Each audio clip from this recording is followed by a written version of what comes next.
What is fencing? I mean, it's sword fighting. It's modern day sword fighting. I mean, we're not trying to kill the opponent, but you're trying to hit them. I mean, all of the different weapons, there's 3 weapons, foil, epee, and saber, derive from different, sword fighting techniques. I mean, epee, you can hit anywhere on the body, and it's basically like that was the classic duel. Like, you're trying to hit the person in any way and anywhere. Saber, you hit from the waist and up, and you're slashing. The idea there is cavalry. You want to kill the man and save the horse, and that's when you have those big sabers and you're just slashing on the horse. Horse is valuable. You want to keep the horse. That's why you hit waist and up. Foil was the art form, the practice form, how you prepared for these duels. So in essence, fencing is really just trying to kill your opponent, just in kind of like a modern day, like, not like, masochistic way. For me, the coolest thing about fencing, when a lot of people start fencing, they think, oh, I'm a ninja, I'm a pirate, I'm a Jedi. And a lot of time, usually that wears off after the first 6 months or so for most kids. For me, it never actually wore off. So I still think fencing's the most awesome thing because I feel like I'm in an action movie and it's great. In college fencing, you get more, there's more of a team dynamic. So you have people cheering for you. You're not just doing it for yourself. That can be good and bad in some ways. It can be good in the sense that, like, if you just like don't feel like it on a certain day, your teammates will wake you up and like tell you like, hey, you need to go out there and do your job.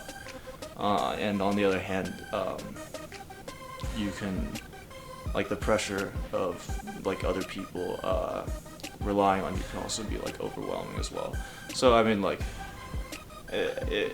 but in the end, like college fencing is really, really fun because of that, because you've got all these people depending on you, and you're really doing it for a group. How has fencing changed my life? I mean, I'd say at this point that fencing more defines my life than it's changed it. It's, you know, as much as changing my life, it's more defined who I am and what I want to do. You know, it's giving me a set of skills that I think that are applicable to all areas of life. I mean, I know how to focus, I know how to time manage. I've had to time manage what with all the travel and all the work, but also the skills you learn for the strip. I mean, like many of the people that I'm fencing, you know, I'm best friends with off the strip, but when it comes down to business, like you have to put that aside and you have to focus. And that focus in and of itself is really applicable. I mean, I want to be, you know, I'm pre-med, I want to be a surgeon eventually. And that focus, that same focus that you bring on the strip, that you bring to the competition, that's what you really need in the OR. You have to be in that moment, you have to be completely focused, no distractions. I mean, how does Princeton fencing play kind of at the school? I mean, I think that, you know, given that we go to Princeton and that we have, you know, such an incredible academic load, that the fact that we won NCAA championships this year, that our women's team has been one of the top teams, or the top team in the NCAA for the past several years.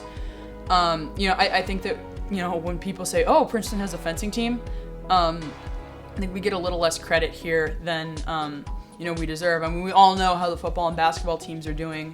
But, you know, we're winning NCAA championships. I mean, I'd say the same for field hockey, too. I mean, they won the NCAA championships. And while people aren't saying, oh, we have a field hockey team, people are like, oh, you know, they won it? Like, that's cool. And then you kind of move on.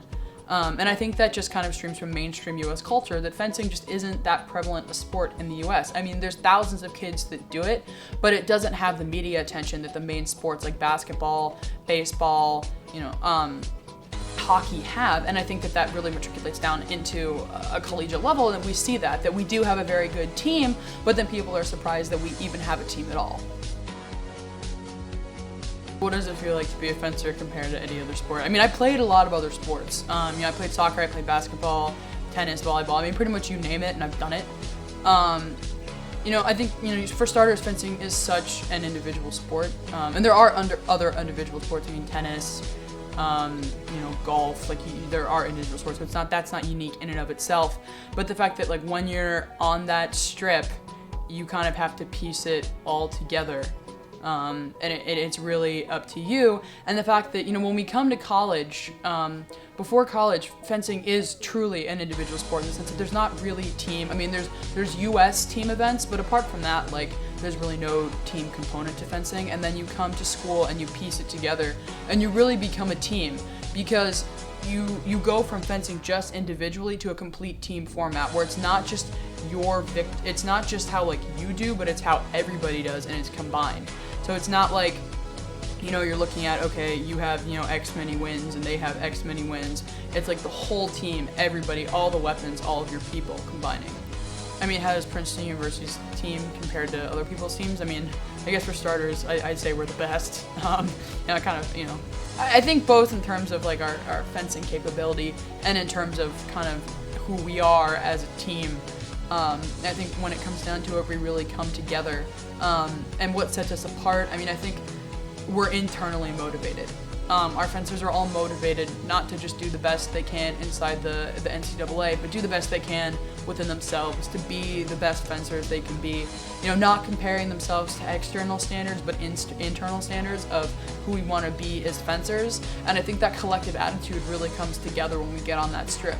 And, you know, we're not just, you know, fencing this other team because we want to win, but we're fencing this other team because we want to show that we really are the best that we can be and that we continually work towards that goal.